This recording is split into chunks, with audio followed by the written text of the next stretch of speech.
आज से। इस घोस्टली गॉसिप सीरीज़ में आने वाले 3 मंथ्स में 30 प्लस एपिसोड्स होने वाले हैं, जिसमें मैं हॉरर एक्सपीरियंसेस अपने आप के शेयर करने वाला हूँ। अगर आपको भी इस सीरीज़ का पार्ट बनना है, नीचे के डिस्क्रिप्शन बॉक्स में मेरी ईमेल आईडी है, उस पे आप अपने एक्सपीरियंसेस शेयर कर सकते हो और मैं फीचर करूँगा उन्हें इस आने वाली सीरीज़ में। चलिए स्टार्ट करते हैं इस घोस्टली गॉसिप सीरीज़ का पहला एपिसोड।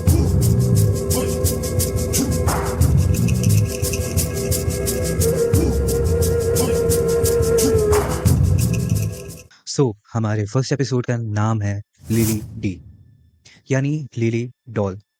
फर्स्ट ऑफ ऑल हम स्टार्ट करते हैं हमारे कैरेक्टर इंट्रोडक्शन से। ये स्टोरी रिवॉल्व करने वाली है मिलर फैमिली कह रहा हूँ, जो कि 2001 में यूएस के ऑस्टिन सिटी में रहा करती थी। उस फैमिली में टोटल 4 मेंबर्स थे, Emilia Miller, Lucas Miller, Brandon Miller and Lily Miller. Lily Miller जो कि 13 साल की एक छोटी सी बच्ची है एंड इस स्टोरी की मेन कैरेक्टर है। वन फाइन डे वो लोग अपने ब्रेकफास्ट टेबल में अपना ब्रेकफास्ट एंजॉय कर रहे थे। सडनली लिली आती है एंड अपने मॉम यानी एमिलिया मिलर के लैपटॉप में ड्रेसेस देखकर जिद करने लगती है कि मुझे भी नई ड्रेसेस चाहिए। एमिलिया मिलर लिली मिलर के ऊपर गुस्सा करती है कि हम इतने ज़्यादा अमीर नहीं हैं कि रोज़ रोज़ तुम्हारे लिए नई ड्रेसेस अफोर्ड कर पाएँ। एंड लिली मिलर सैड होके वहाँ से चली जाती है।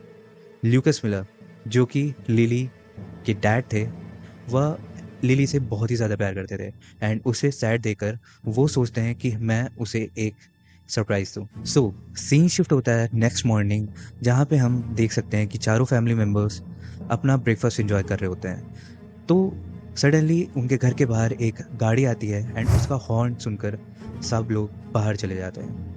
एंड वो गाड़ी रियली वन कंपनी की थी। रियली वन कंपनी उन दिनों अमेरिका में बहुत ही ज़्यादा फेमस थी, क्योंकि वह आपकी लुक अलाइक डॉल बनाती थी, एकदम आपके हाइट की, एकदम आपके जैसी। उसमें जो डॉल थी वो लिली की थी, जो कि उसके डैड ने उसे एज अ सरप्राइज़ दिया था। वो डॉल देखकर लिली बहुत ही ज़्यादा खुश हो जाती है। लिली डी को अपने जैसे कपड़े पहनाकर एंड अपने जैसा लुक देकर दोनों चले जाते हैं मॉल घूमने। एक चीज़ मैं आपको लिली डी के बारे में बताना चाहता हूँ कि जो भी लिली डी के साथ ज़्यादा टाइम तक रहता था, वो लिली डी को लेकर बहुत ही ज़्यादा ऑब्सेस हो जाता था कि लिली डी सिर्फ़ मेरी ही है। यही चीज़ हुई होने लगी लिली के साथ। Time by time lily T को लेकर बहुत ही ज़्यादा ऑब्सेस होने लगी। ना ही वो किसी के साथ खेलने जाती थी, ना ही वो ढंग से खाना खाती थी। दिन भर बस लिली टी के साथ ही रहती थी। दिन भर बस उसके बाल बनाना, उसके साथ खेलना, उसको अपने तरीके के कपड़े पहनाना, बस दिन भर उसी के साथ ही टाइम स्पेंड करती थी। इतना ऑब्सेशन लिली टी की तरफ लिली का देखकर उसकी मॉम यानी एमिलिया को बहुत ही ज़्यादा स्ट्रेंज लगता है। वह क्या करती है कि उसके 3 दोस्तों को अपने घर बुलाती है, ताकि लिली का ध्यान लिली टी से हटे एंड वो कुछ टाइम अपने दोस्तों के साथ खेल कर स्पेंड करे। हालाँकि उसके तीनों दोस्त अपने साथ अपनी-अपनी पर्सनल डॉल्स लेके आए थे। क्योंकि लिली की डॉल थोड़ी ज़्यादा एक्सपेंसिव थी एंड थोड़ी यूनिक थी, तो लिली उन सब के सामने अपनी डॉल की वाहवाही करने लगती है एंड सिर्फ़ उसी की तारीफ़ करने लगती है। उनमें से एक दोस्त जिसका नाम था रिशेल, वो लिली डी के पास जाती है एंड अपना कान उसके मुँह के पास जाकर ऐसा रिएक्ट करती है कि लिली डी उसके कानों में कुछ कह रही हो। तो जब लिली रिशेल से पूछती है कि ये क्या कर रही हो तुम? तो रिशेल उससे कहती है कि लिली डी ने अपना सीक्रेट मेरे साथ शेयर किया है। तो लिली ये सुनकर बहुत ही ज़्यादा गुस्सा हो जाती है, क्योंकि लिली डी से बहुत ही ज़्यादा ऑब्सेस्ड थी। वो नहीं चाहती थी कि लिली डी अपने सीक्रेट्स किसी और से भी शेयर करे। तो ये बात सुनकर लिली रिशेल के ऊपर बहुत ही ज़्यादा गुस्सा करती है। रिशेल फिर उससे बताती है कि लिली डी ने मुझसे कहा है कि मैं रिशेल मान यानी तुमसे ये शेयर करना चाहती हूँ कि मैं लिली को बिल्कुल पसंद नहीं करती। लिली, जो कि लिली डी को इतना ज़्यादा प्यार करती थी, हमेशा उसका ख़्याल रखती थी, ये सुनकर वो रिशेल के ऊपर बहुत ही ज़्यादा गुस्सा हो जाती है एंड उसकी डॉल यानी रिशेल की डॉल का पैर तोड़ देती है। तो ये देखकर रिशेल बहुत ही ज़्यादा रोने लगती है एंड वहाँ से भागकर अपने घर चली जाती है। रिशेल को रोता हुआ देखकर एमिलिया लिली के रूम में जाती है एंड एमिलिया लिली से पूछती है कि तुमने रिशेल की डॉल का पैर क्यों तोड़ा? तो लिली उसे जवाब देते हुए कहती है कि रिशेल मुझसे ये कह रही थी कि लिली डी मुझसे प्यार नहीं करती। तो ये बात सुनकर एमिलिया बहुत ही ज़्यादा गुस्सा करती है लिली के ऊपर, क्योंकि इतनी सी बात पर तुमने रिशेल के डॉल का पैर तोड़ दिया। ये इतना ऑब्सेशन तुम्हारा लिली टी को लेकर बिल्कुल भी ठीक नहीं है। एंड वो लिली टी को लेकर वहाँ से चली जाती है एंड उससे कहती है कि जब तक तुम्हारा बिहेवियर बिल्कुल ठीक नहीं हो जाता पहले जैसे, मैं तुम्हें लिली टी को वापस नहीं करने वाली। सो अब आने वाले सीन में आप उस बात से रिलेट कर पाएंगे जो कि मैंने आपको स्टार्टिंग में बताई थी, कि जो भी उस डॉल के साथ रहता था वो काइंड ऑफ उससे ऑब्सेस होने लगता था। पहले लिली रहती थी एंड अब उसकी मॉम लिली टी के साथ रहने वाली है। सो जब एमिलिया लिली टी को लेकर अपने रूम में जाती है तो वो उसे ड्रेसिंग टेबल के सामने रख देती है एंड स्ट्रेंज बिहेवियर से उसे स्टेयर करने लगती है एंड धीरे धीरे उसके बाल सहलाने लगती है। फिर कुछ देर बाद उसे जाकर हक कर लेती है। अब हम मिरर में साफ साफ देख पाते हैं कि लिली टी जो कि एक डॉल थी अपना हाथ बढ़ाकर एमिलिया को हक कर रही होती है। अब लिली डी हमेशा एमिलिया के साथ रहने लगी थी। अगर एमिलिया सोती भी थी तो वह उसे अपने साथ लेकर ही सोती थी एंड जहाँ भी जाती थी वो लिली टी को अपने साथ ही लेकर जाती थी। कुछ दिनों बाद एमिलिया जब किचन में खाना बनाने जा रही थी तो वो लिली टी को लाकर अपने ब्रेकफास्ट टेबल पे रख देती है। कुछ ही देर में लिली एंड उसके डैड नीचे आते हैं ब्रेकफास्ट करने एंड वो ब्रेकफास्ट टेबल पे बैठ जाते हैं। लिली टी को देखकर अपने डैड से रिक्वेस्ट करती है कि प्लीज़ मुझे वो डॉल अब वापस दे दो, बहुत दिन हो गए हैं एंड मेरा बिहेवियर भी अब चेंज हो चुका है। बट लिली की मॉम यानी एमिलिया ने साफ साफ मना कर दिया कि एक हफ्ते से पहले तुम्हें लिली टी बिल्कुल भी नहीं मिलेगी।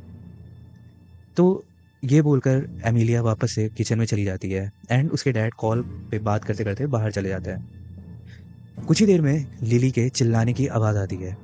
तो जब सब आकर देखते हैं तो जो ग्रेवी लिली खा रही थी वो पूरी ग्रेवी उसके डैड के लैपटॉप पे गिरी हुई थी।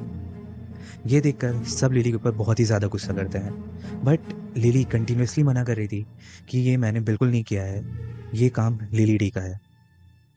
सो हालांकि उसकी बात पर किसी ने भी विश्वास नहीं किया एंड सब उसे ही डांटने लगे। जब सब चले जाते हैं हम लिली डी के फेस पे एक मिस्टीरियस स्माइल देख पाते हैं। इससे यकीन हो जाता है कि ये सारा काम और किसी का नहीं बल्कि लिली डी का था, जो कि एक नॉन लिविंग क्रिएचर थी बट वो सारे काम कर रही थी जो कि एक लिविंग क्रिएचर कर सकता था। वो लोगों को हग भी कर रही थी एंड चीज़ों को उठाकर फेंक भी सकती थी। सो सीन शिफ्ट होता है रात का।